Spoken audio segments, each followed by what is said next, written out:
All right, we're gonna load this thing up, see what the hell happens here. So, just bear with me.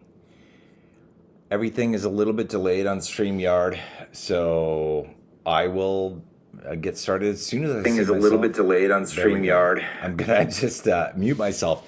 All right, welcome everybody. I don't know how many people are going to join the chat tonight, but it's going to be a lot of fun. We're going to talk about some stuff. We can talk about investing too. I'll talk a little bit about Grayscale, but I'm going to talk about some other stuff that's just kind of come across my radar. I've been watching AI really closely, and it's just been making incredible strides. It's going to revolutionize our society unlike any other technological revolution that we have gone through.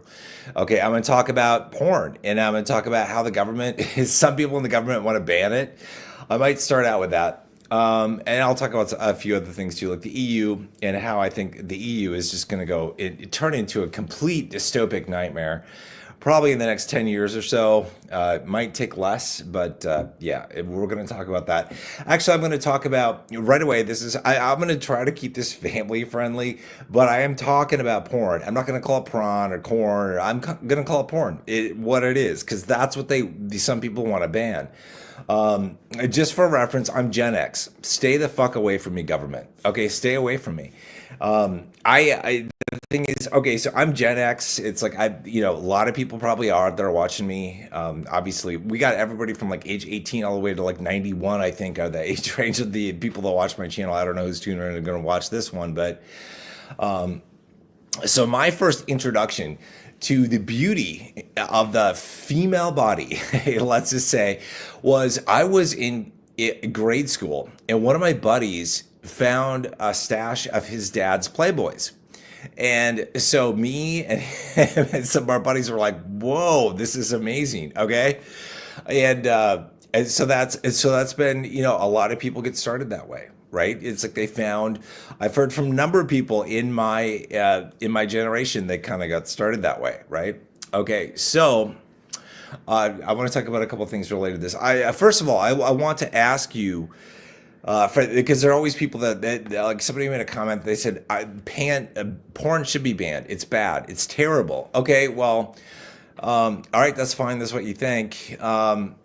Define terrible, define bad, because we have some very puritanical views in this country. I want to just show a couple things here, like old school. I've been collecting these things. Okay, so this is a Victoria's Secret catalog. This is not even a racy one. All right, I like collecting the racy ones. Okay, so this is like going to the history books, because if they're gonna ban all this stuff, like I'm gonna have some of this stuff for my son to discover when he gets older. All right, Victoria's Secret, very sexy. Back in the day, prior to online stuff, video stuff, guess what we used? A lot of us Gen Xers. See this? This is the Sears catalog or the J.C. Penney catalog. And they weren't too racy, but I bet my great grandmother, if she were still alive, God bless her, she probably would have thought it would have been far too racy for women to have been depicted in their underwear. Let me just hold this up because this is old school. Okay, so you see that? Yeah, so that used to do it for a lot of guys. All right, and I was part of the crew. Like, I was part of the crew. I can't remember if it was Sears or J.C. Penney was like had the best shit. So, but now, kids these days, it's like Victoria's Secret is way better than the Sears catalog. All right, I have been collecting vintage shit. Could you tell me, please? Okay, so first of all, like, I've been collecting these. All right, Playboys. All right, it's one thing I've been collecting, and from like the mid 90s to like 2015 or so, because like the new shit isn't very good. And it's like, so like people will call this stuff smut. This is so tame in comparison to shit that's out there today. It's crazy. So, but tell me, what's inappropriate? Could you please? This is FHM for Him magazine. This is out many years ago. Is this inappropriate? If this is inappropriate, isn't it inappropriate for women to wear bikinis at the beach? Is this inappropriate? This is Maxim. Okay, is this porn? Is this too bad? Should kids not see that? One of the reasons I'm collecting these magazines is so that someday my son, when he's of age, according to him and how boys grow up, can discover these wherever they might be. and be like, oh my God, this is amazing. And I don't know when it happens, it's a little bit different for everybody. But, just for me and my cohorts, it was probably around the age of like 11 to 12 is when our eyes were kind of open to things. So that's just kind of the way I look at it. I'm like, what exactly is obscene? So let's just hear this little clip. I just did a really brief. This is so somebody super conservative trying to pander to the ultra conservative people out there who think that porn is bad and should be banned. And they always fucking say it's for the kids. So the kids don't fucking find it and it doesn't ruin their life. I just have to say that to the politicians and the people who pander to this, they must have had the most boring ass childhoods ever. Like, did they not ever come across anything that was like a little racy, a little spicy? Did they not do anything out of the norm? If so, they are like abnormal. They're not representative of the 99% plus of the population that did run across this stuff at some point. And yes, it does influence young minds. We have all been influenced by young minds, but you know what? I would say that the government indoctrination system, i.e. the schools, probably does more damage to our children than a Playboy or even online porn. And there's some types of like porn, like video where it's like, yeah, it's over the top. Kids shouldn't be watching it probably, in my opinion, right? But it's like, where do you draw the line on what is considered obscenity and what somebody should be allowed to consume? And I even heard, I did not look at the links or anything, where I heard somebody say in a video that the bill that was being introduced would make it a federal crime. Porn. I don't know if it was like the dissemination of porn, the viewing of porn, the ownership of porn, because it's like, what? Like, how do you even control that? You make everybody a criminal when that happens. Let's just play this little video. This somebody's reading like what happened. Let's just do this. I'm Jamie Jackson. A Utah senator has introduced a bill that could have major implications for how online pornography is treated under federal law. Republican Senator Mike Lee recently introduced the Interstate Obscenity Definition Act. The bill updates the Communications Act of 1934 to establish a uniform definition of obscenity for use across state lines. In a statement, Lee said obscenity isn't protected by the First Amendment, but unclear legal standards have allowed what he called... All right, I have to say this. First of all, they're updating a 1934 law, 90 fucking years old. So that means like my great grandparents would have to been around and been adults when that bill was originally introduced in 1934. Jesus. And obscenity is not covered under free speech. We have a huge problem if you say that. Because if you tell me and everybody else that obscenity is not covered and protected as free speech, we have a problem, because the woke left is trying to define anything that they don't fucking like as being obscene. Okay? If you say you like Trump, that could say that's obscene. If you say you don't like Obama, you don't like Biden, you don't like whoever they like, they could say that's obscene. The definition of obscenity and obscene and what is not fit, for people in by however they define it, is a problem. So you in a truly free society, which we do not live in, you can't say that you're free as an American, because we're not. We're freer than other countries for sure, but it's not like we have a freedom, because we've had so many freedoms taken away. We went to war over like a 3% tax on tea. 3% tax on tea. Look at how much we have now. You get taxed on everything. We just sit around. And jerk off the porn. We watch video games, watch movies, bitch about the weather, all that kind of stuff, but we don't go to war.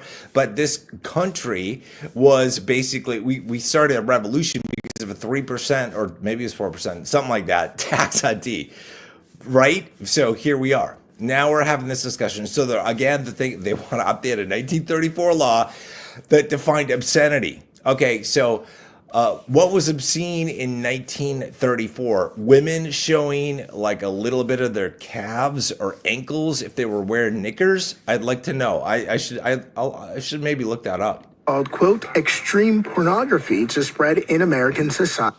Okay, extreme pornography. Again, definition of extreme, because I think somebody who's very puritanical would view that anything and everything when you show two people or more getting naked in front of a video camera is, extreme. That's extreme to even show that, period. And so like when you say obscene and extreme, everything is relative in life. All right. As you grow up, as the years pass by, you see more and more things, you read more and more things, you know more and more things. I'm sorry, like for the guys out there, like if you've never read erotica, I would encourage you to at one point. I hadn't, I really been into erotica at the time. My wife, this is like years ago. She and her friends were really getting into the 50 Shades of Grey trilogy, the books, before the movies came out. And they were just like talking about it. They were all into it. And I was like, what the hell is this about? And I did not have the patience to read like these thick books. I was like, oh, screw this. So I went to Amazon, downloaded like a little erotica ebook that was like, I don't know, 30 pages or something. And I read that. And I was like, holy shit. I'm like, erotica is like women's dirty little secret. It's like porn. It's just as powerful as porn. In fact, excuse me. In fact, it's actually a little bit more powerful because when you're looking at a porn movie, right? The stage is set, the lighting's there, the actors are there. You can't change a whole lot. You might wish you were there participating, but you can't change the scene a whole lot. With erotica, you're reading something and your mind basically fills in the blanks. You paint the picture of what you want it to be. Erotica can be very obscene and extreme. I'm going to use those words that lawmakers especially like to use, I guess. It can be obscene and extreme. Somebody who does not like backdoor access might think that backdoor videos are extreme. Somebody that knows nothing about BDSM might think that somebody being handcuffed or spanked or tied up is extreme. But to people who are into that and enjoy it, it's not. It's just part of what they do. So what we think of as being obscene and extreme, again, is relative to our experience in life and our knowledge of it. All right. No, I don't think like an 11-year-old boy should probably be watching some of the stuff that's out there. A lot of it probably. But I mean, sorry, like, this is like a great intro right here to the anatomy of the female body. So it's not bad. So it's like, I'm just saying. So anyway, so this is, who knows what's going to happen. I doubt it will pass. I just think too many people are into porn, especially conservatives too. It's not like it's just like a left-wing thing. It's like a right-wing. It's an everybody thing. And I would say this, like, okay, there are a lot of people who basically they only have porn to rely on. Like, they're not in a relationship. They're not dating. There are a lot of people, okay, out there right now. If you're in a marriage or committed relationship, kudos to you, okay? But there are a lot of people that aren't. So what does that leave them for their sex life? Okay, and I would also argue, like, from a public health perspective, it's a lot better for people to just get their rocks off, watching porn or just imagining it in their head, or looking at a Playboy or looking at whatever, than to go out and just be promiscuous all over town, oftentimes without protection. All right? So it's the safest sex is sex that you have with yourself, correct? Well, everybody, I don't know. I'm just talking from a guy's perspective. Guys know this, like, every once in a while you're just taking care of yourself. You're digging back to the archives and you're like, okay, who you been with, right? And then you like little variations of it and a whole bunch of other shit, right? Everybody needs variety. That's one of the beautiful things about porn, right? It is. And couples often use porn, to like spice up their life, because it's like, some of the porn out there is just like plain Jane porn. And some of it's really crappy, but there's some stuff that it's really good. And I have to give major kudos to the actors and the actresses in the porn industry. We devour their content. As a whole, we devour their content. But as a whole, also, we make fun of them. We put them down. We say they're bad. It's horrible. It's a really abusive relationship that we have with porn stars and the porn industry. It's messed up, in my opinion. It's not good. It's weird. It's like I don't know. So anyway, I think that's all I'll talk about on the porn side of things. But again, like, I mean, tell me what's obscene. Like, again, let me just pull this up here. I put this stuff all over. So, like a Maxim Meg, right? A Maxim. This chick, she's hot. Yeah, I'd bang her for sure. And and it's like, okay, again, an FHM magazine, right? Jenny McCarthy, right? She's hot. That's a hot thing, right? Okay, and then it's like we've got we've the Victoria's Secret models. This stuff is pretty. I mean, this is way better than the Sears catalog or the J.C. Penney catalog. It's way better. All right, so that's enough on porn. We will see what happens of this. There are some people that believe it should be banned. I think it's stupid. If they did, it would be disastrous. A lot of people making videos on OnlyFans. A lot of people would be very disappointed if they found out that the videos that they were watching or the videos that they had at home or the magazines they had at home were somehow to become illegal, and you'd be a federal criminal to be in possession of those or to be a party of dissemination of those, whatever that means. And they would define it very vaguely. All right, I'll talk about AI in a minute. Let me just talk about Grayscale. So Grayscale, I mean, we're just like, this is like the longest, this is the longest bull run that I've been in, right? So I was in the 2017 bull run. I didn't really know what I was doing and hadn't bought a whole lot. And then the last one was in 2020. And we've had to wait a long time. This is getting ridiculous. I mean, I don't know if some people are saying this bull run is lining up, feeling like the 2017 bull run. If that's the case, maybe it means we're going to have a really phenomenal bull run because 2017 was pretty damn good. That could be the case. I don't know. It could be that we're moving from 4-year cycles to 5-year cycles. That could be, because right now we're like at a 4.5-year point. So if we don't launch till this fall, then essentially it's like 5 years. 5 years since the last launch time. So it could be. I mean, maybe that's a possibility, because as crypto gets more widely adopted, and it could be that we move into longer cycles, that we don't have 4-year cycles. I don't know. Or maybe next cycle will be abbreviated. It'll be short. It'll only be a 3-year cycle next time. Because, it's like, well, we had a 5-year. Let's drop back to a 3 or 4. I don't know. When things will kick off the next cycle, obviously. But Bitcoin's doing good. Bitcoin is above 100K. Let's just take a look at this. BTC price. So it's just down a little bit right now, but we're doing pretty good.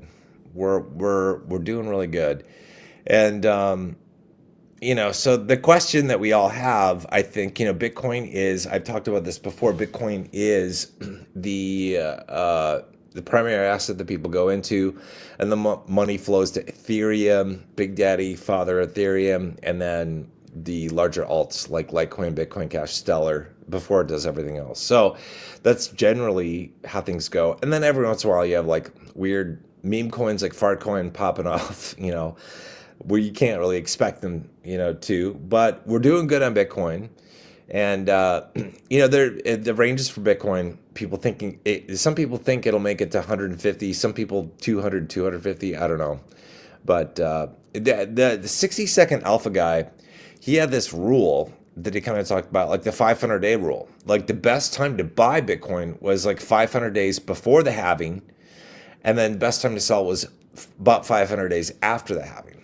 So when was the Bitcoin halving date?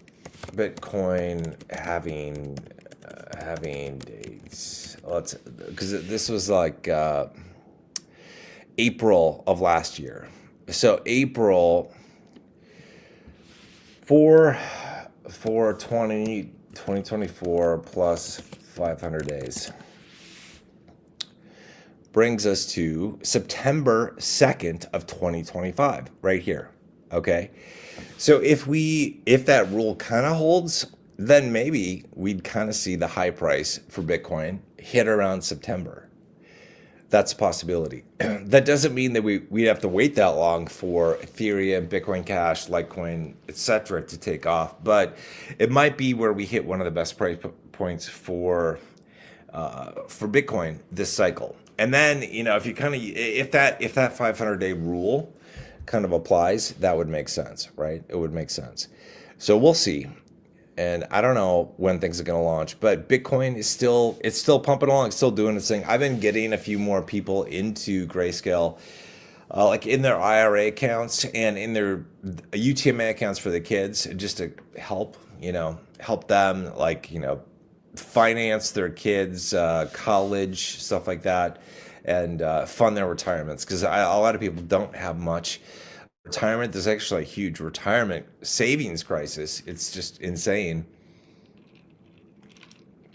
And I want to help the people that I know that I can. Not everybody's open to it, but just getting in. Because I'm like, look, like even if you stick like $8,000 in a traditional IRA now, and you do some rotation, especially, and then you can get that thing up to a pretty good amount after this cycle. Like maybe take an $8,000 account, get it up to like 200,000.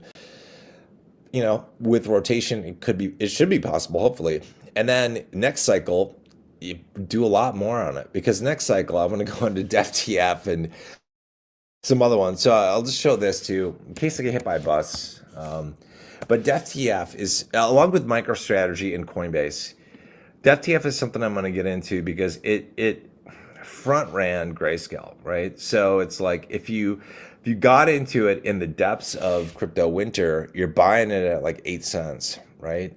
And even if you rotate it up back here and you're selling it like 3 something, that's like a 40x, and that preceded Grayscale. So if you got, let's say you got 10 grand sitting in, or eight, let's just do 8 grand. You got sitting in an IRA, you plop it in here and you pull a 40x on that bad boy. You got 320 grand. Now you do a rotation on that into Grayscale and you get a 10x, even just a 10x, which I think is laughably low, but yeah, a 10x. I mean, it's just crazy. You can go from 8,000 to like several million in one cycle with this. And this is like the power of crypto-based assets. So DefTF, I was not invested in this. I am going to go into it in the next CYFRF, I think is another one that people sell strategies. I think I was going to look this up. I don't know what they are. And I'm not positive that this is cyclical. So I don't know. But this is another one that, if it does end up being cyclical, was a pretty nice buy. But DefTF is certainly one, and MicroStrategy for next cycle. But yeah, so I've been helping them, and that's kind of cool. So, but again, like I don't. People have asked me to like make videos on Grayscale and different stuff. I don't know what to talk about anymore. Like I'm not a TA guy. I've already said everything I need to about Grayscale. I think it's a great investment. I think we're going to do really well. You can do a lot with the rotation too if you're into that. And I don't know when it's going to take off, but I'm waiting. The whole crypto space is waiting. Everybody in native crypto, everybody in Grayscale is waiting on the shift to the alts. Right? We're waiting because we haven't really seen anything of substance for a run yet. So it'll be really interesting to see how big of a run we get when it kicks off and all that kind of stuff. All right, I'll check back. I'll go through comments after some of this stuff. So if you want me to talk about something, just put it in a comment and I'll talk about it. Let me switch and talk about AI, because the AI is going to kick our ass. All right, so I've been watching a bunch of stuff with AI, and it's pretty crazy. Now, Glenn Beck, I just watched 2 of the videos that I came across my feed today. I'll play a little bit of these. and we'll talk about it. Oh yeah, Cigar Guy says CYFRF is a large Solana holder. Okay, so thank you for that, Cigar Guy. So this is sort of akin to, in a way, like MicroStrategy, because MicroStrategy is not, it's not a crypto derivative like Grayscale. It's not a crypto ETF like FBTC, for example, for Bitcoin ETF.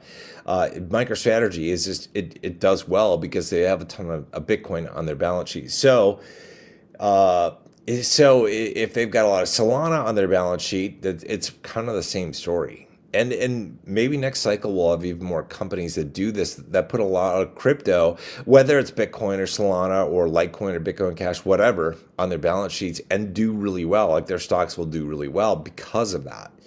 That'll be interesting to see. Yeah. 8 clicks as I loaded up on Sol Strategies. They're going with Solana, what MicroStrategy is doing with Bitcoin. Yeah, Sol Strategy is a Solana treasury company. Okay, so yeah, so very cool. Those are the only two types of crypto treasury companies, Bitcoin and Solana. Yeah, so but we could see more next cycle, right? We could see companies that take on Litecoin or Bitcoin Cash or Ethereum, stuff like that. It'll be interesting. I think those are definitely ones to watch. And Solana hasn't gone on its run. I mean, not in my opinion. Let's take a look at Solana. I think last cycle it was a late. I think Solana was a really late mover last cycle. Let me just take a look at this. It was. It didn't really start its run until July of 21. So like if you had been in Grayscale or a lot of the alts at that point, like Solana was a late pumper, right? Solana. So Solana, I mean, it's doing well. Like it has reached and surpassed what it did for last cycle's highs, right? But I still do not see that what we have here in the Solana price is what Solana is going to reach. I don't think so. I think Solana could easily reach $1,000. I mean, I think it could. Because I think like what's happened here, you see what's happened here on the right hand side is sort of akin to this shit right here that happened back prior to the launch of Solana, the real launch. Because you could argue that this is a pretty good run from here, December of 2020. It has made some pretty nice strides, right? It went from like $1.50 or so, to 42. That's a hell of a run. But then it just like went far beyond that. It did. So I sort of look at this and I go, well, I think we can go far beyond where we are right now with Solana. Just my opinion. And just a lot of things I don't think have kicked off. We might not see Solana really pop off for maybe months. Maybe it'll be an early mover, maybe mid, maybe late. I don't know. Van Eck believes Solana can hit 3K by 2030. Probably. I would think so. I mean, let's say we could, somewhere between 500 and $1,000 for Solana this cycle. All right. Yeah, probably Solana could do that easily, I would think, or more. Next cycle. 8 clicks to stay away from Litecoin, Bitcoin Cash. Very risky. Well, that's what a lot of us are invested in. I think it's a measured risk. I think they're gonna be fine.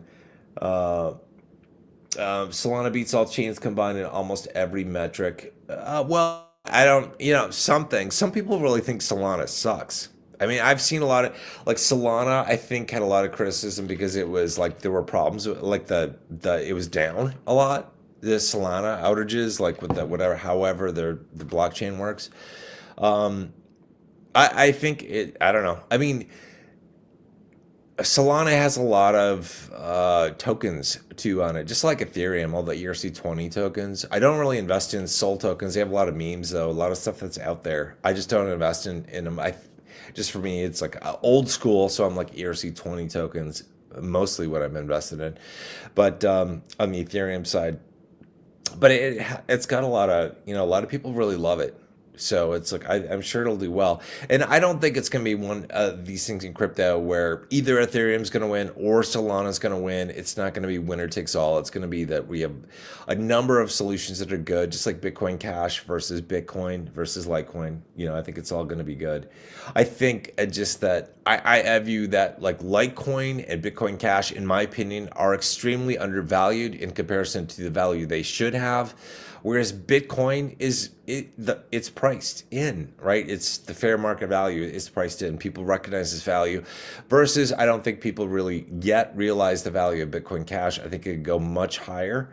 But it might take a couple cycles for it to really, really pop in and to get some of the mass attention that Bitcoin has. Because even people that don't know shit about crypto, they've heard of Bitcoin, right? Bitcoin is a fairly household name.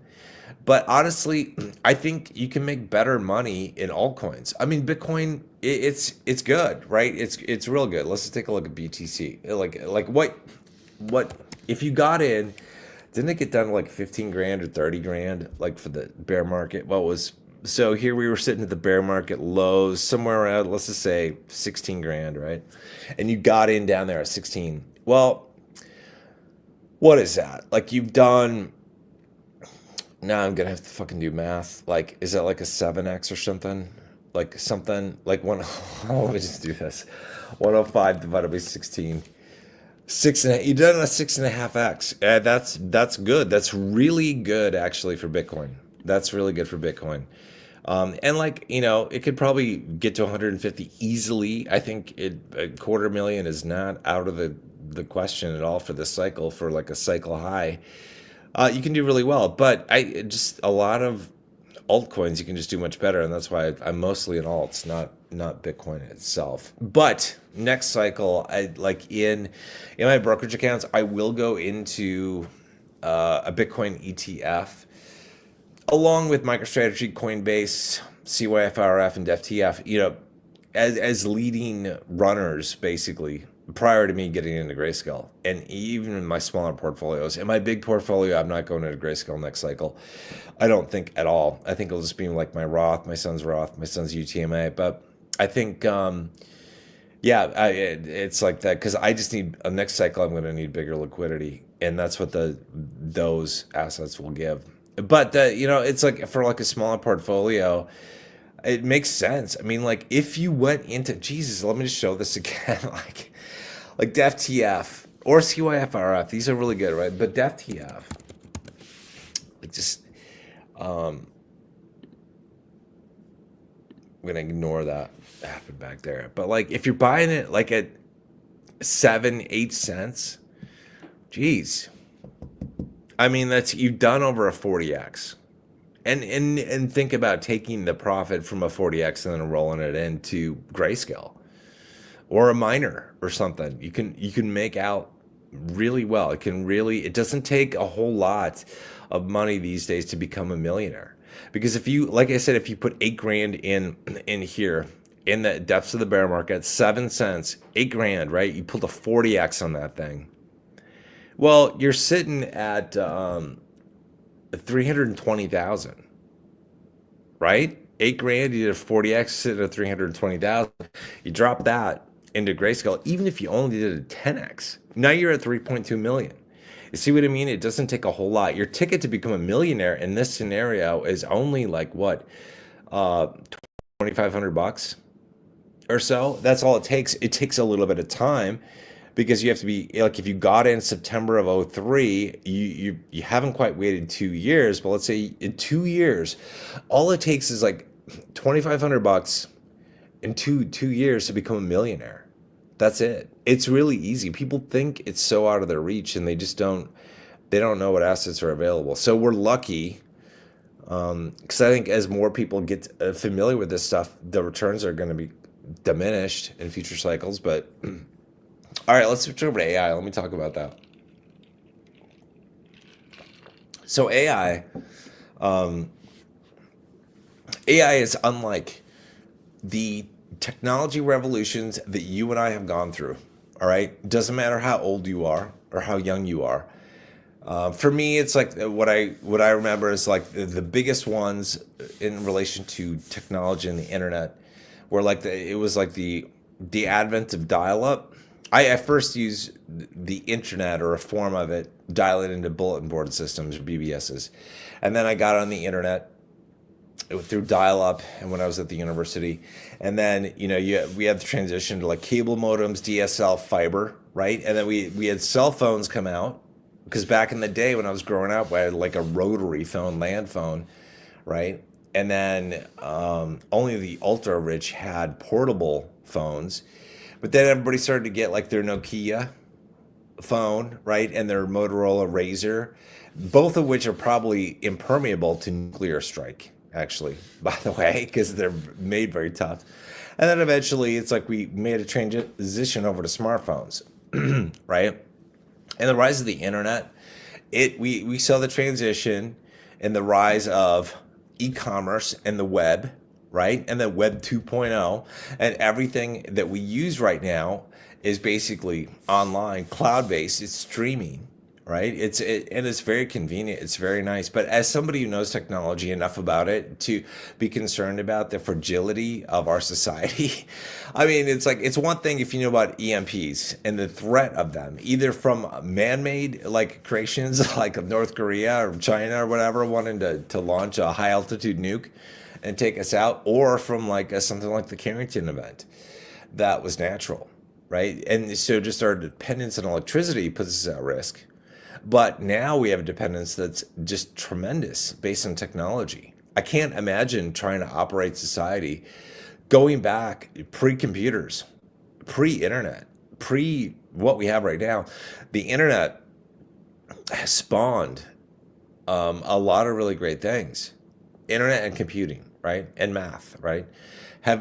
They spawned social media. They spawned Web 2.0. They spawned cryptocurrency, and they spawned AI.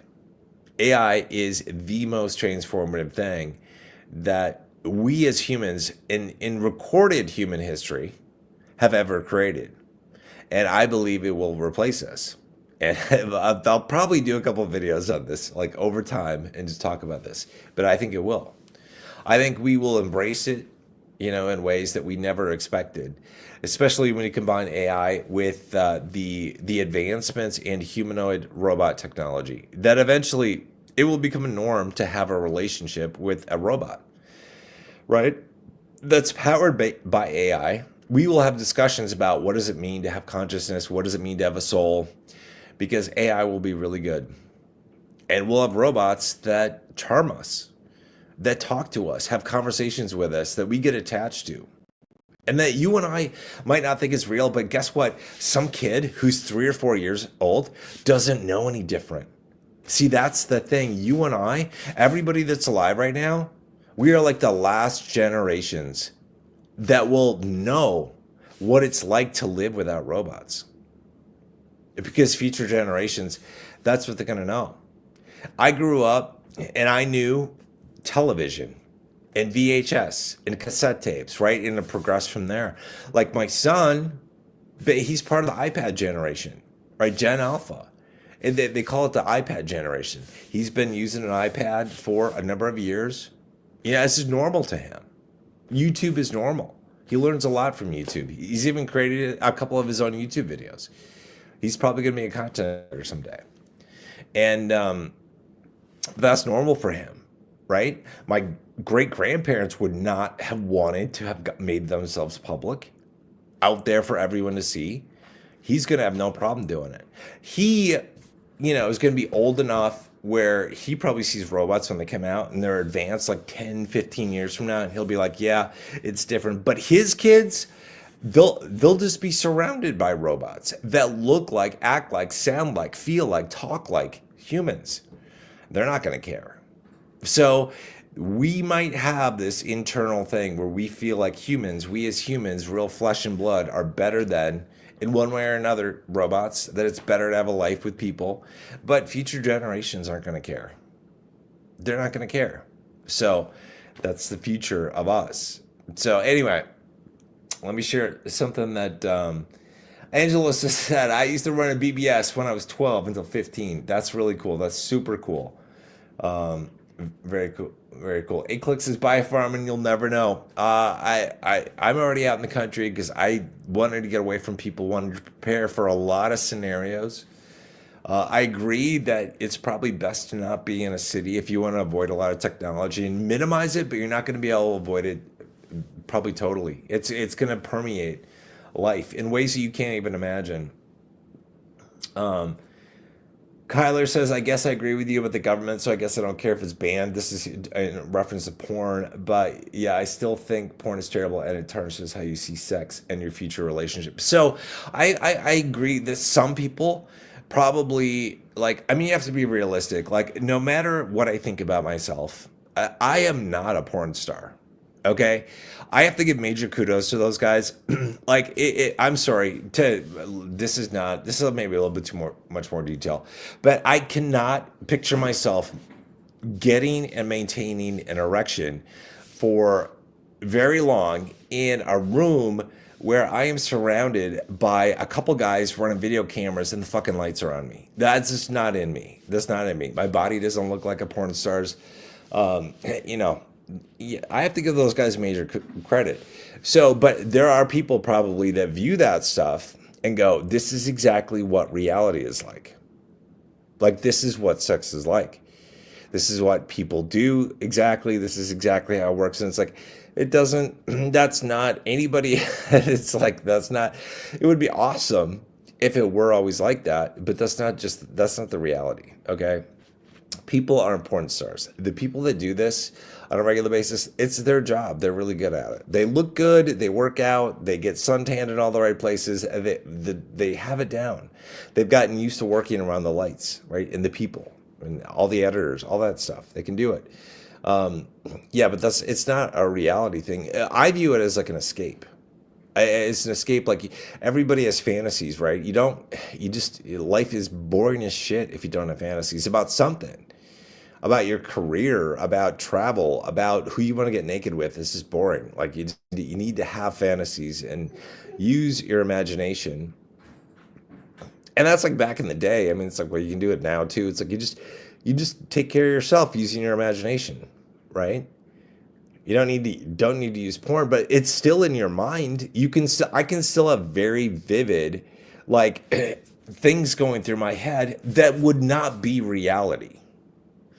So what are you going to do? Is the government going to ban thought? Probably. When we get to the point where government can monitor thought, we'll get into thought crime, for sure. But what are you going to do? I mean, it's like whether I'm seeing it on the screen or envisioning it in my head, it could be realistic or completely unrealistic. But it doesn't matter. Like, sometimes I want to fantasize about completely unrealistic shit. I do not think the odds of me lining up like 8 women on the couch are probably going to happen in my lifetime. Would be kind of cool if it did organically. I doubt it. Like, if I'm a betting man and I'm going to throw down money, probably not going to happen. Okay? But I can still imagine it. But still, that's where, as an individual, you need to make sure that you do not, like, this is not reality. Like, this is not, just because you can think of it or you see it on the screen, it's not reality. It's not going to be that easy. It's not going to happen like that. Yeah, 8 clicks is we're all doomed, like, really fucked. Yeah, 1 billion people in the world wouldn't even know if computers in the world were turned off. 1 billion have no cell phone. Yeah. And I would say they'll be the ones that probably survive a lot better. Hey, you're okay, girlie. I got my little shepherd in a crate because she's too crazy. She'd be playing with squeaker toys and it would just be super loud. So she's letting me know that she'd like to be let out. I'm not gonna let her out quite yet, but yeah, no, the government shouldn't be trying to ban anything like this. It's supposed to be a free country. Ban donuts. Yes, heart disease is the #1 killer in the U.S. So they want to, like, you know, I look at the things. So they keep wanting to ban different types of cigarettes or vapes or whatever, like flavors, because they're like, oh, the kids like it. Well, so do adults. Like, adults like flavored cigarettes, like menthol cigarettes. Adult like flavored vapes, like whether it's chocolate or blueberry or whatever. They like flavor. right? Everybody likes flavor. But they always say, well, it'll get the kids hooked. Nobody talks about high fructose corn syrup and the shit that gets put into our food. And you know what? What pisses me off is that the people who have the least money in this country and probably most other countries, well, not the third world, because they probably eat healthier than we do in the US if you have little money. Here you eat the shittiest food that has the least nutrition, the most artificial sugar, like in terms of high fructose corn syrup and shit, that's going to cause you more problems, I think, than if you sat around and smoked cigars every fucking day of your life. Just my opinion, because I see a bunch of fat asses who are diabetics. They're gonna have heart problems. They're gonna have fucking strokes because they're eating absolute shit. And unfortunately, for a lot of people, they either aren't educated on this stuff or that's all they can afford. And it pisses me off. It feels very predatory. This whole world feels predatory. It does. Because it feels like the people who are most susceptible to having to use a thing or buy into a thing or experience the thing get the shittiest outcome.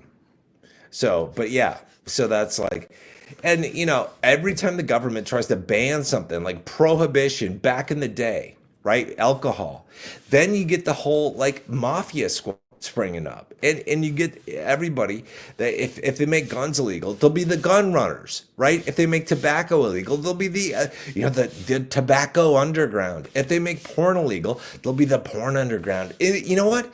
It'll be kind of fun probably because it'll bring back memories of when I was like 16 or 17, sneaking into the back of the VHS rental shop. Some of you probably did this. You know, you have to slide the curtain to the side because it's the adults only section, right?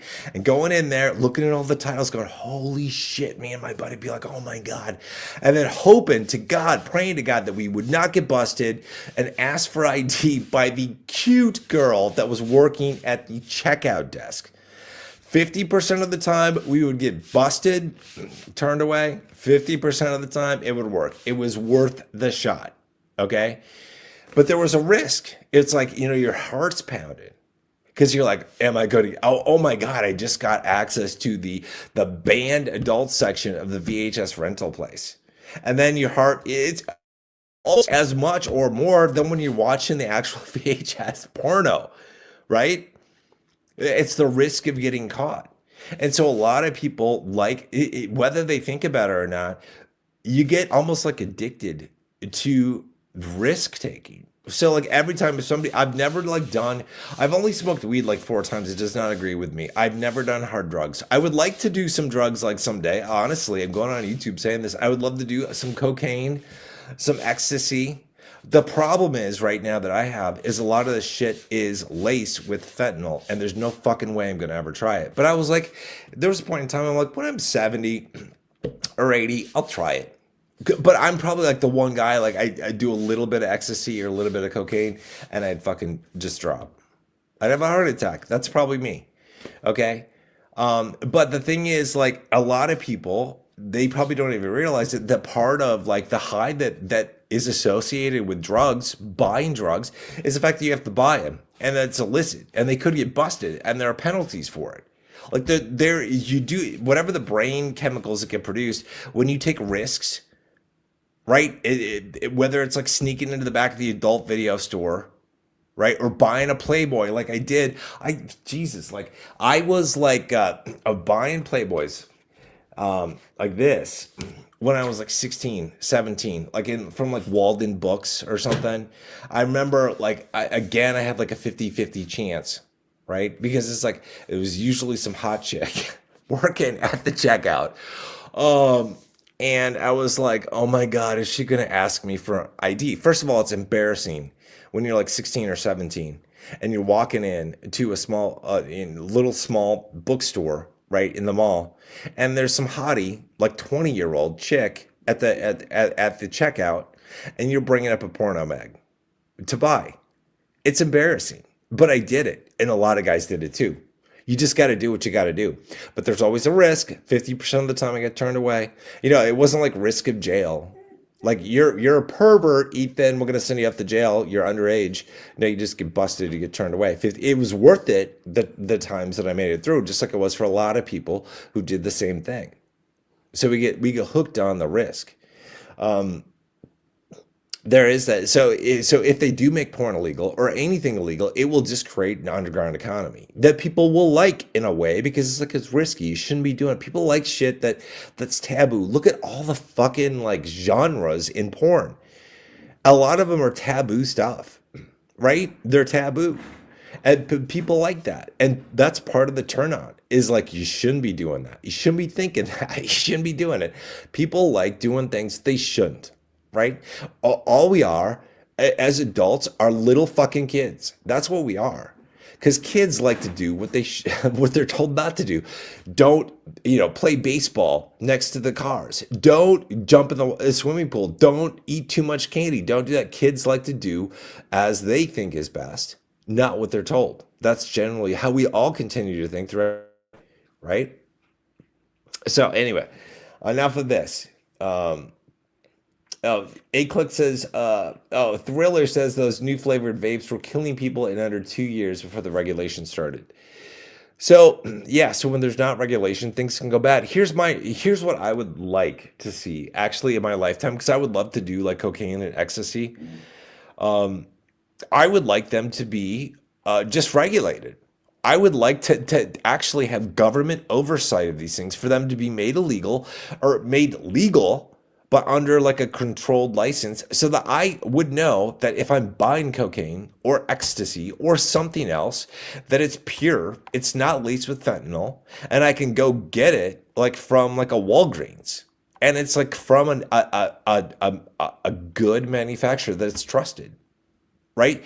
Then, and it can come with warnings and say, you shouldn't do this or you shouldn't do that. I want to be able to have an honest conversation with a doctor and say, doctor, I would like to try ecstasy. Is that okay given my current health situation? And if so, how much or how little should I take? And that should be a reasonable conversation that he and I can have, because honestly, I can do more damage to my body by sitting around drinking diet fucking Cokes and drinking like, or eating shit with high fructose corn syrup and smoking cigarettes every fucking day, all the day. I could do more damage than probably if I was doing cocaine or ecstasy or something else. So I would just like that. I don't know that we'll ever get there, right? But it would, if we did make it legal and regulated it, we could be guaranteed basically of its purity, and we would destroy the drug trade, right? We would destroy a whole like industry that we don't want to have happen, because when you have a drug trade, you got the drug mules, you got the drug lords, you got a bunch of bad shit that happens. We could just like nuke that entire industry if we just regulated it and made it legal, right? And still say it comes with risks, but look, eating donuts comes with a risk. Right? Drinking soda comes with a risk. Everything in life has a risk. As long as we tell people, like, here are the risks, here are the benefits, pros, cons, risks, all that stuff. You make your own decisions, right? I think that's I'd like to see that.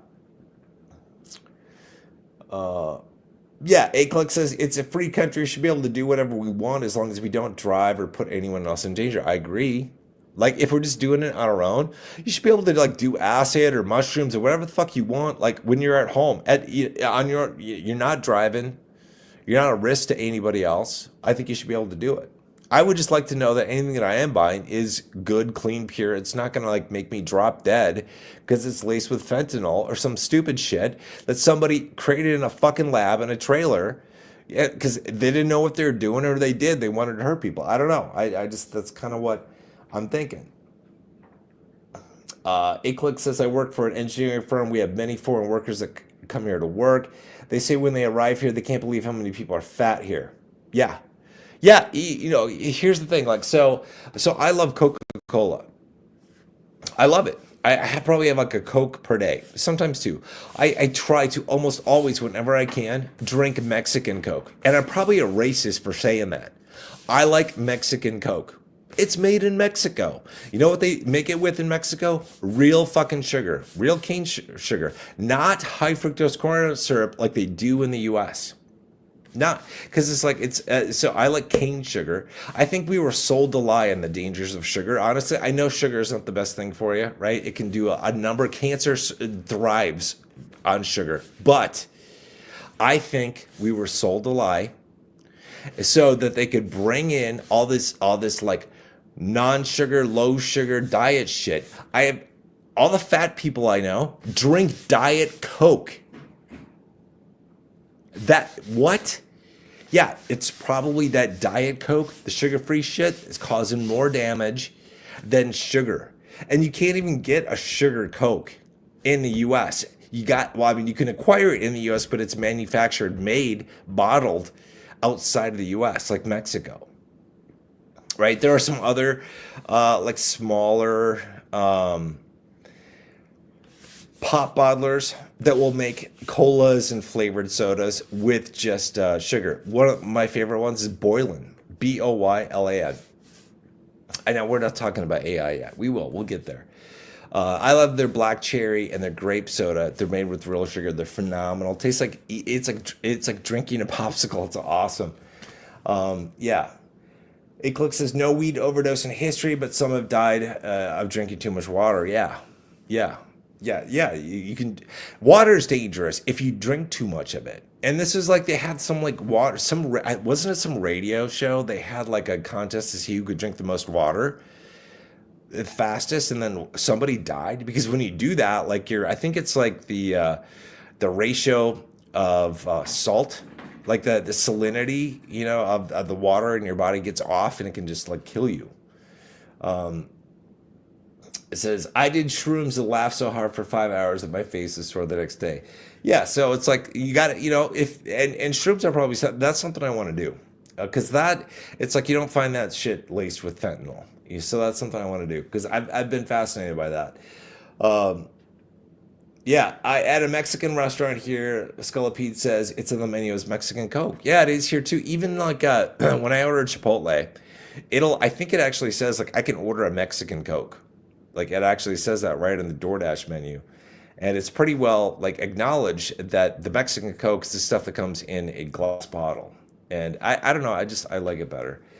So Thriller AI says I used to work for Coke, or Thriller Alley says I used to work for Coke. We would import Mexican Coke into a Louisiana warehouse for workers or something. Yeah, for distribution. Yeah. So maybe it probably comes through there. Pretty soon, Mike Tom says, pretty soon Mike Johnson's jerk-off app will be mandatory for all school-aged males and their dads if ours get their way. So, I mean, it's like, I don't understand, like, what these bills are intended to do. Because, like, what are you going to do? Take that away from boys? Boys are going to be boys. And like I said, it's going to vary by age. I think for me and a lot of my buddies, we were, like, around the age of 11, where it's like our eyes were opened to this idea of sexuality and the beauty of the female body and all that stuff. And getting an erection, it's like, holy shit, what's happening in my body? And then masturbation, all that kind of stuff that comes along with it, right? And then eventually sex. But there's like a journey that you go on as a guy, at least. I can speak from a guy's perspective. And yeah, it's stupid. It's like, what do you want to do? Do you want to ban all online porn? Okay, so then what about videos that people have already downloaded? Is it going to be illegal for them to watch it at home? Illegal for them to copy it, i.e. distribute it to their friends? What if their sons or daughters find it? Is there any difference between that and a Penthouse magazine, a Playboy magazine, a Hustler magazine?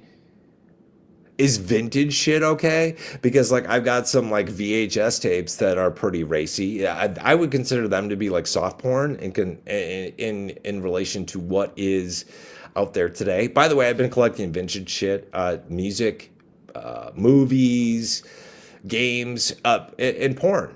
So like I've been buying like Playboy and Penthouse VHS tapes and acquiring those magazines because I'm like someday. Right, I don't know if you've seen a Playboy recently. I bought one a couple months ago, and I was like, "This is shit. This is absolute crap." Like it's not like the Playboy that I ever grew up with, or that they had for many years. They like went woke or something. It's not even sexy, and I don't know. So I'm like, I'm just collecting stuff. I'm like, this is what it used to be before they banned it. Or before AI took, everything down. I don't know. I'm going to go through some AI stuff here because I don't want us to be around here forever. I'm going to talk about some things. Glenn Beck covered this. This is like, I was talking to my team I've talked with them about AI over the past couple of months. AI is not the adoption or the rise of any new technology is not linear. It's exponential, and AI is exponential. You're going to hear Glenn is going to talk about this here, and then I'm going to talk about another video where Glenn put out about a bill that Europe passed, which should send chills down everyone's spine. Europe, in my opinion, inside of 10 years or so, is going to go just down a dystopian route. They're gonna, with the mass migration they're having there, they're gonna be under like Sharia law in third world country hell. They have high taxes, high utilities, and it's gonna be a complete shithole, in my opinion. Except for Poland. Poland, I think, is the only country in the EU that is staunchly defending its borders. All right, it's protecting its heritage. Hats off to Poland. I think everybody else in the EU is going to be they're not going to be in a good spot. All right, so I'm going to let Glenn do his thing and just listen to this. I'm going to get my ugly mug out of here and go pet my dog so she can chill, or I can give her something while we play this. Here we go. MO. This is I rule the MO. Rule the world MO. Nobody really knows who this is. They think that this might be an insider in one of the big AI research firms. Okay. But they also think it might be a bot by one of these AI research terms to throw the other research terms off. Okay. They have no idea who this is. Okay. Okay. So, but just listen to what I'm hoping it's a bot that's trying to throw people off. Listen to this. Just got off a 4-hour phone call with sources inside Chinese DeepSeek labs, and holy cow, they're using other language. We are so effing behind, it's not even funny anymore. DeepSeek R2 isn't an incremental improvement. It is a completely different species of intelligence operating on principles nobody in the West has even theorized yet. They've abandoned transformer architectures entirely for something they're calling recursive cognition lattices. Okay, so I'll make a few comments here actually as things are said, but this is what I'm talking about, where exponential growth, right, change the structure of how things are developed. Press play here again. The scale and dimension of our math doesn't even have a good notation for this. The compute efficiency gains that violate what we thought were fundamental limits, like 400 times improvement in reasoning per teraflop. Not 4, not 40, 400 times. Our benchmarks now are literally meaningless. The scariest part isn't the raw capability, but how it's developing novel mathematical frameworks on the fly to solve problems. Research gives it questions, and it invents entirely new branches of mathematics to answer them. One physicist showed it a problem he'd been stuck on for 15 years. It solved it in seconds with notations nobody recognized. It took 3 days for them to translate its solution back into standard mathematics. Okay, did you just catch that? Okay, AI. So there's been this discussion, this idea that we probably reached what's called AGI, artificial general intelligence, where basically AI is about as smart as you or I on average, and then the thinking is that we would meet or get to ASI, which is artificial super intelligence, in maybe like 2, maybe 3 years. I don't think it's going to take that long. I think by the end of this year we could reach it, because if this is true about DeepSeek R2, it's utilizing completely new technology and 400 times efficient. That's crazy. Also, let me just back this. Listen to what Glenn is saying here again. I'm going to pause it when he's done. Listen to this again. Questions, and it invents entirely new branches of mathematics to answer them. One physicist showed it a problem he'd been stuck on for 15 years. It solved it in seconds with notations nobody recognized. AI used mathematical notations nobody recognized. Okay, so AI learns everything about math and engineering, all of our sciences, all that stuff, right? It solved this guy's problem in a very short period of time, but it used new mathematical symbols that we don't have. So right there, it's telling me that AI is smarter than us, because it went above and beyond us. It learned from us. And then it expanded its knowledge of math and our knowledge of math, because it came up with stuff, notations that we didn't even have. Like our mathematicians didn't even have. It took 3 days for them to translate its solution back into standard mathematics. Okay, so AI, in the space of, what did he say, like 15 minutes, solved this guy's lifelong problem, or a long-running problem, with using new math, right? New mathematical notation that humans didn't understand. It took humans 3 days, which is like an eternity in terms of AI, to actually figure out what those mathematical notations actually meant, translate them to the notations that they have currently, that they've been using, that we have in our encyclopedia of mathematical equations. So that's pretty crazy. We saw demo videos that can't possibly be real, except multiple independent sources confirm. R2 designed and simulated room temperature superconductor from first principles in under an hour. Okay. If you didn't just catch that, this has been the holy grail for physicists, achieving superconductivity at room temperature. Superconductivity, basically, it's always had to be like at absolute zero. And maybe they've gotten it like above that in the, because I haven't followed it super closely other than like years ago. I was like, oh yeah, it's got to be absolute zero. And they wanted to get room temperature. It solved it. Let me back it up again and we'll listen to what he has to say. It took 3 days for them to translate its solution back into standard mathematics. We saw demo videos that can't possibly be real, except multiple independent sources confirm. R2 designed and simulated room temperature superconductor from first principles in under an hour, complete with fabrication methods using existing technology.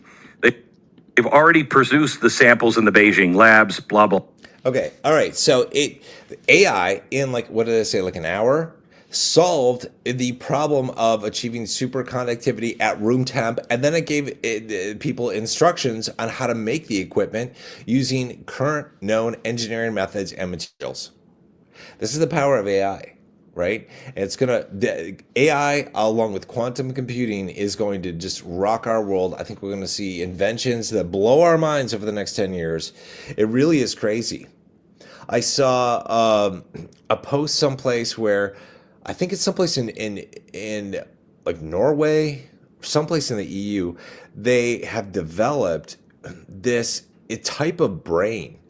It's like somewhere between our brains, you and I, the way we work, and cell-based brain systems, neural pathways, and the way a computer works. It's like this biologic thing that doesn't run on electricity. It actually gets its power from light, from photons, and is able to compute, it's able to think, right? And it's able to grow, just like the human body, like our brains can grow over time.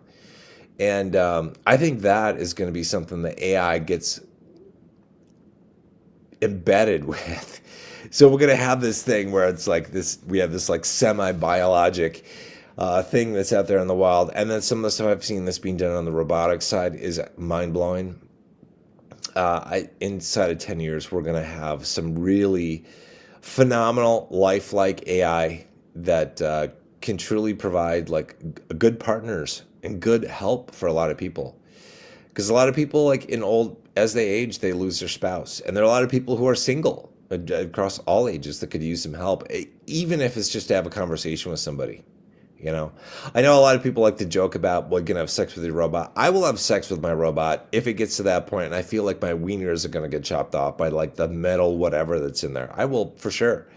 But a lot of people, like, you need much more than that. Life is a lot more than just sex, right? And so a lot of people would love to have a companion that they could talk to about their day, sit down and watch a movie with, have a conversation with, play video games with, just everyday life stuff. And I can see that being a huge hit. So when we get mainstream manufacturers, well-known companies like Apple and Tesla producing these things on a mass market, then it's going to be crazy. So,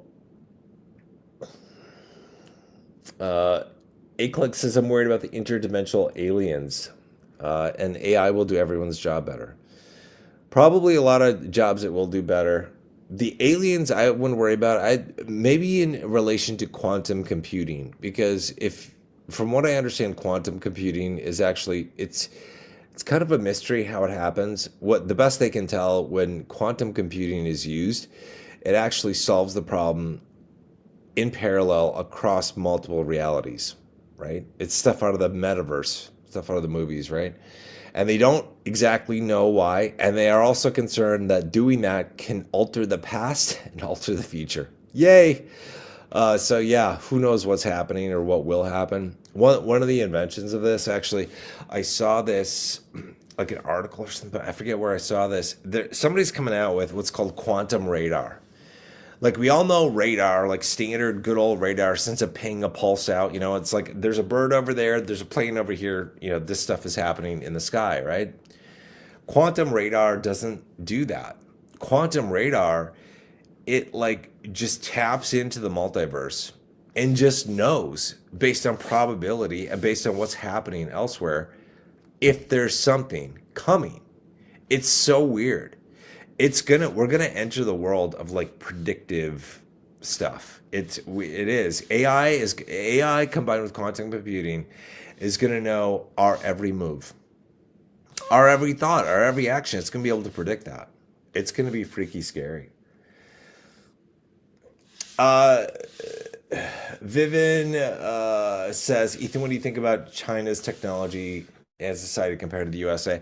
Well, I would not want to live in China. Honestly, it's a communist regime. I would not want to live there. I feel sorry for the people of China as a whole. I think in regards to technology, the US, we have been skating. We do a lot of good things in the US. I don't want to put us down too much, but we are not the engineering overlords that we were in the 1950s and 60s, right? Things started to shift in the 90s, especially. There was a lot of outsourcing and offshoring, and it's just gotten worse. And back in the day, like back in the 80s and 70s, if things were outsourced like electronics, it usually went to Japan or Taiwan. Things were really built with quality. Now today, a lot of things are built in China, and a lot of stuff is not built to last. It's built. I don't know if I don't know if I can blame the Chinese for that or the engineers wherever they might be. It feels like it's not built to last.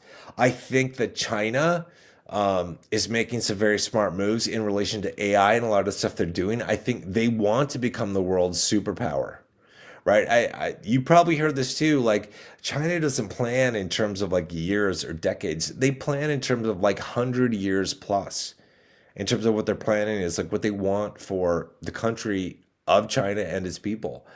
And I think unless we kick our butts into high gear, we're going to be toast. And it's not, I think America, the US, will be far better than the EU. EU, they're a bunch of fucking idiots. I swear to God, the henchmen in the EU, they want to destroy Europe. And that bothers me. I'm not a European, right? I have European ancestry, where a lot of people in the US do.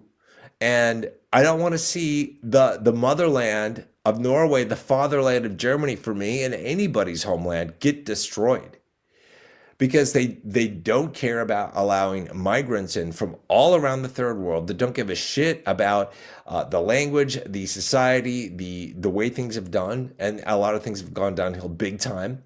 I don't like the way the EU has hopped on the woke bandwagon, and they want to try to ban anything that is considered bad, because that is such a dangerous thing to do, because your definition of bad versus mine versus somebody else's, it's a slippery slope. When we say that something is bad or obscene or extreme, we end up with a very dystopian future if we allow this to happen. I'm gonna run,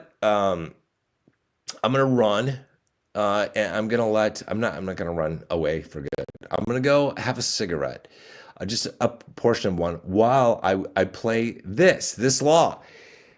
Europe has passed an insane law about AI. Now, I want you to just listen to this. I'll have some commentary. I'm gonna take a couple puffs on a cigarette. I will be right back. Yeah, yeah. Aclick says Apple products come from China. It depends on what you buy. Yes, it does. Um, I will also argue though that my iPhone, although it's a quality product, is not as resilient as my Nokia or my Motorola Razr, which I threw away a long time ago, and I bought it. I bought one of each from eBay to put on a shelf so I could say, I used to have one of these things, because those things were built like tanks. But I agree, like some things are built really well versus the cheap shit, right? That doesn't work very well. All right, let me just play this and I'll jump in here. I'll jump back with some commentary. Here we go. Starting to pay attention to it before we get there. And they want rights and protections embedded in it. That's Whether great. That's what they want. Now, Let me just back this up here. We'll play this. AI, what we've just learned from polling, which is both good and bad. People are at least really starting to understand this, which is good. If they don't understand this, or they only understand it like we understood social media when we got on. Have you seen the Twitters?